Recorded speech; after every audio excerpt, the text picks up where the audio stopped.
Again, it's 1 week down the line. We are nearing the 10th of August, 2027, which is the day of the liberation. I say so because I've had Fred address a few issues, and so it is for Professor Ogola. And they're all asking the question of whether we in the United Opposition have anything to offer. One of the things that we have to offer, and perhaps before I say that, I must say that the United Opposition is very clear in its mind that we are enjoined at the hips by a common purpose. And the purpose that enjoins us is that of liberating this country, liberating ourselves from the blatant disregard of the rule of law, constitutional regime. And it's our belief that in us and when we overcome this impunity of disregard for the rule of law, that will be the day we shall attain our full liberation. I say so because when Kenyans wanted to have a new paradigm shift, they did not just consider the changing of the leaders. They first of all began by appreciating the need and the urgency of having a new constitution. So Kenyans understand that for them to change and to be in a position to meet their aspirations, they needed a new constitution. And it is that constitution that pledges a solution to almost all the problems Kenyans are currently facing, be it economic, be it social, be it political. That document promises us that as and when the same is implemented as it is without modification, then we are able to resolve the percent of our challenges. Currently, what is existing is that we are dealing with the whims and wishes of individuals and trying to satisfy their ego in a manner which has ended up affecting all of us. For example, His Excellency Kalonzo Musyoka was on TV the other day and he spoke and criticized the Shah, the Shah scam. 2, 3, 4 1 week down the line, the outgoing president, William Ruto, again staged a 4-hour show on all TV stations, trying to justify how effective Shah is, to an extent of even making telephone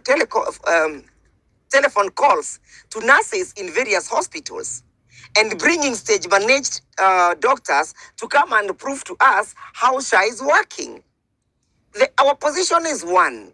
If the institutions created by this regime, the outgoing regime, are working, the outgoing president need not to come and try to justify to us how they are. Kenyans would be feeling it. And the alternative that we are offering in the United Opposition in terms of policy is that even before we consider public health a key instrument in our development, and our solution is Kasongo and the outgoing president has concentrated on the curative aspect of medicine. As we are saying, we will have a policy that ventures and concentrates on the preventive policy and approach. Let me finish. Our policy will be a policy that is geared towards preventing people from getting sick, so that at the fullness of time, you may not even require to have this Shah.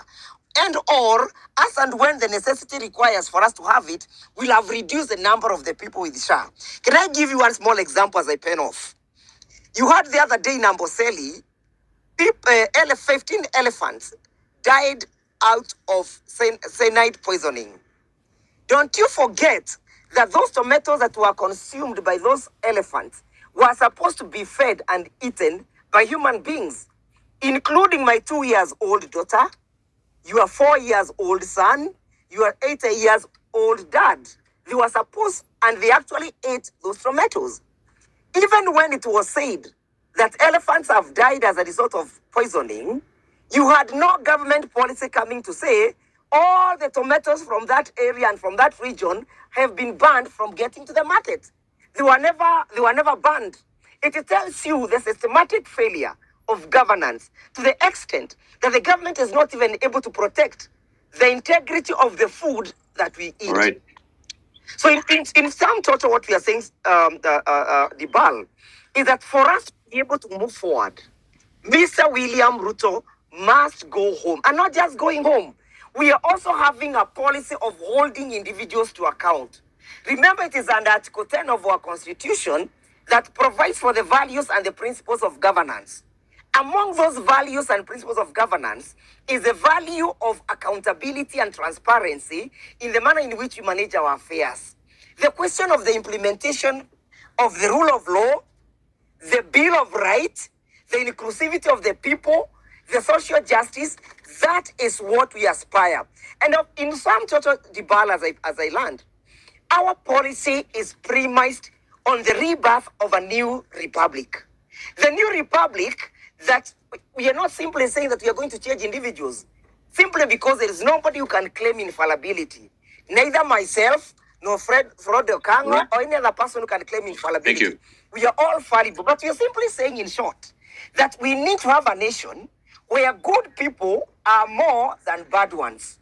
And we cannot be able to have good people outnumbering the bad ones if we do not allow our institutions to thrive. Thank you. One of the things that we are saying is that we are going to regain the independence of our institutions, so that institutions are able to thrive without interference. As a spin-off, we're also looking at how do we relate with our civil service. Civil service being the engine Okay. that drives. We'll get to the that. state. We'll get to that. We don't need to like. Wait, no. The We must allow don't me need to to dump finish it all because now people are in saying one that we are session. giving We slogans. need to. A civil service that is motivated. And how do we motivate our civil service? We motivate them by making sure that we lift off the burden of overtaxation.